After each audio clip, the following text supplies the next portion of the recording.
Do you ever wish that you would spend money a little bit more mindfully? I know I do. I'm going to be sharing 5 tips with you that have helped me a great deal.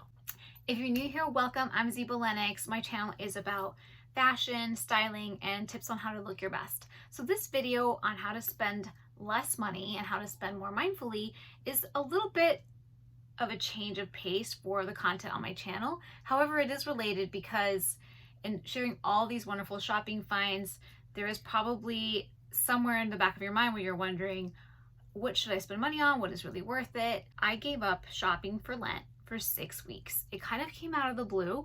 It was actually the day that Lent started, so hadn't even planned for it. And I remember that I got a notification on my phone, an email notification, saying that a jacket that I had wanted was back in stock in my size. I parked the car, I bought it without thinking twice, and once I bought it, there was something about it that felt so weird and just unsettling that I would just buy it just because I got an email saying that it was back in stock. So I knew right then and there that the thing that I had to give up for Lent was actually shopping. And it was not easy to do, but there was no looking back. And for 6 weeks, I bought nothing in terms of clothing, shoes, or accessories. The first tip in spending more mindfully is to start small. So don't go all out. I'm not going to spend money on anything. Pick 1 or 2 categories, maybe that are the biggest challenge for you that you spend the most money on. Pick those and just stick to them. And give yourself 21 days at least, because that's how long it takes to build a habit. Ideally, at least 4 weeks. That's when I really started to notice a difference and seeing that that my behavior had shifted. I was no longer tempted to open up the email and put everything in my cart, or to go out and put things in my cart in real life. It was very, very transformative. And again, I just picked accessories and clothing and shoes. So it wasn't like I wasn't letting myself buy my kids' clothes or beauty, but it was a big enough category to make a big, big difference. The second thing you can do to help you develop these habits for spending less money is to tell someone. Ideally, you want to tell a few people, if not post it on social media, your favorite form of social media. It doesn't matter which one, but that will help you stay accountable. It's not about having people feel sorry for you or for anything else than just letting people know I'm on this journey and this is what I'm doing, and I'll let you know how it goes. It's just accountability. If you don't tell anybody, it's unlikely that you're going to stick with it. I know that if I wouldn't have told my husband, if I hadn't posted on social media, I would probably have not stuck to it. And even if I had posted on social media, if I hadn't told the person that would have kept me most accountable, which is my husband, I would have definitely not stuck to it. So tell someone or a few key people that it really matters what you're doing, and you'll just have to stick to it. The other thing that you can do is to set limits on the other categories that you didn't completely eliminate. So for me, that was not going crazy and overcompensating on the beauty or home decor category, which I could have easily done because those weren't the categories that I was focusing on. However, I set a limit. I said, I'm not going to buy more than this amount.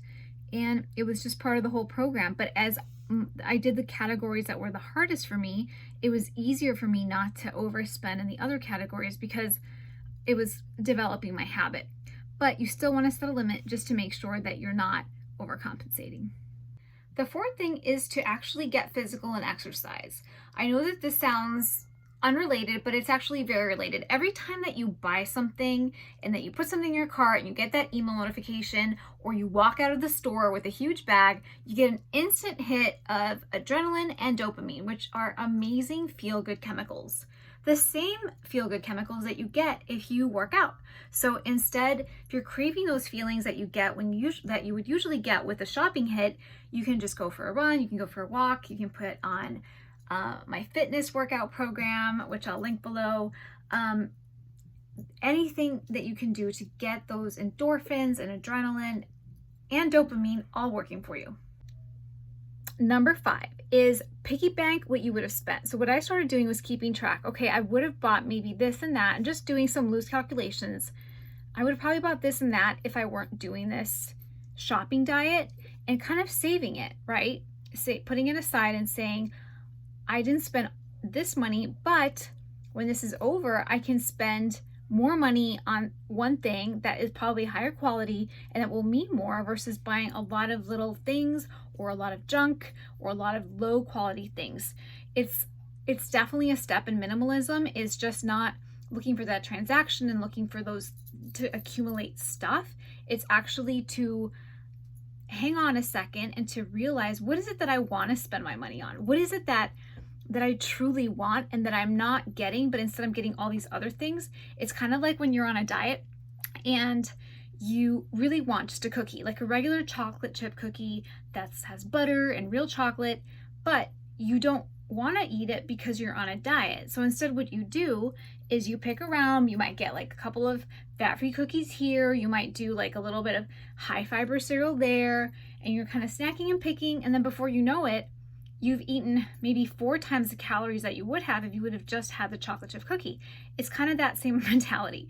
It's buy what you really want, what really lasts, what's good quality first, versus just spending all of this money on junk. Okay. So in spending more mindfully, not only are you saving your wallet, but you're also saving the environment, which is so important. So next time you really want something, just make sure it's high quality, something that you really want, and something that you think you'll have forever. I hope this was helpful, and I know that I have a lot of fashion picks and things that I am inspired to buy myself because I bought them, and I want to share them with you because they're amazing. But it's always nice to take a step back and think, what do I really need? Do I already have something like this in my closet?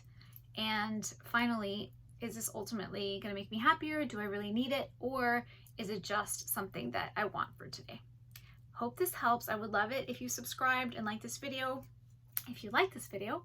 And I hope to see you in the next video for a fashion haul or a styling, or even how to repurpose some things in your closet as well.